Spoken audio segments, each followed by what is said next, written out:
আসসালামু আলাইকুম দর্শক, এই পবিত্র মাহে রমজানে একটি হৃদয় বিদারক ঘটনা ঘটে গিয়েছে। দর্শক, আছি কুমিল্লা জেলার তিতাস উপজেলার কানাইনগর গ্রামে। দর্শক, মাত্র কিছুক্ষণ আগে এখানে একটি হৃদয় বিদারক ঘটনা ঘটে গিয়েছে। একজন দোকানদার, ক্ষুদ্র দোকানদার, তিনি দোকান থেকে একজনকে সিগারেট বাকি না দেওয়ার কারণে তাকে ছুরিকাঘাত করে হত্যা করা হয়েছে বলে অভিযোগ পাওয়া গেছে। দর্শক, ঘটনাটি ঘটেছে কুমিল্লা জেলার তিতাস উপজেলার কানাইনগর গ্রামে। দর্শক, আপনাদেরকে বিস্তারিত বিষয়টি জানানোর চেষ্টা করব এবং বিষয়টি সম্পর্কে বিস্তারিত বোঝানোর চেষ্টা করব। আমরা এখন পর্যন্ত যতটুকু জেনেছি যে একজন দোকানদার, তার প্রতিবেশী আরেকজন এসে রমজানে সিগারেট তার কাছে বাকি চাইছে। বাকি চাওয়ার কারণে নাকি তিনি দোকানে সিগারেট না থাকাতে তিনি সিগারেট দিতে পারেননি।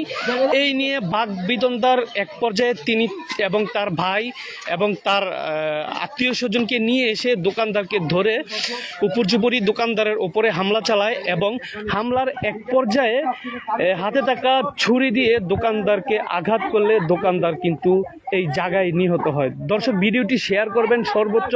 দর্শক, রোজা রমজানে, এই রমজানে, পবিত্র মাহে রমজানে কিন্তু এমন একটি মর্মান্তিক ঘটনা ঘটে গিয়েছে দর্শক। এবং যেই ঘটনাটি ঘটেছে, ঘটনাটি ঘটার সময় যিনি নিহতের বাবা, মা এবং তার তিন সন্তান, ছোট ছোট তিনটি সন্তান এখানে উপস্থিত ছিলেন। দর্শক, সন্তানদের সামনে তার বাবাকে এরকমভাবে হত্যা করা হয়েছে। দর্শক, ছোট ছোট বাচ্চাগুলা, তার যে ছোট সন্তানগুলা আপনাদেরকে দেখানোর চেষ্টা করব। দর্শক, ঘটনাটি খুবই হৃদয় বিদারক। দর্শক, আমরা যারা এখানে মিডিয়া কর্মী হিসেবে এসেছি, আমরা ঘটনার বর্ণনা শুনে কিন্তু আমাদের কলিজা কেঁপে উঠেছে। দর্শক, আপনাদেরকে আরো বিস্তারিত জানানোর চেষ্টা করব।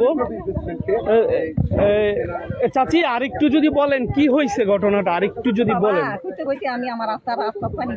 দর্শক, বুঝতেই পারতেছেন, তন্তাজা একজন মানুষ, যিনি ঘর থেকে বেরিয়ে এই দোকানে এসেছে। এই যে ওনার ঘর, এখানে দোকানে এসেছে, দোকানে এসেই কিন্তু লাশ হয়ে ফেরত গেলেন। তো দর্শক, এমন ঘটনা কিন্তু আমাদের দেশে অহরহ ঘটে। মানিক ভাইয়ার বাহাউদ্দিন মিয়ার বাড়িতে আমরা যাব। তাদের বাড়িটা দেখবো। দর্শক, আমরা কিন্তু নিহতের যিনি, যারা অভিযুক্ত তাদেরকে, পুলিশ প্রশাসন এই ব্যাপারে লাশকে উদ্ধার করেছেন বা এই বিষয়টা সম্পর্কে কি কোনো তথ্য পাইছে কিনা? না, এই পর্যন্ত আমরা কোনো তথ্যই পাই নাই। যে আসামি সেই ছুরির আঘাত করে এই মানিক মিয়াকে মেরে কিন্তু পলাতক হয়ে গেছেন। এখনো প্রশাসন এই বিষয়টা কি করেছেন আমরা সঠিক জানি না, কিন্তু এলাকার যে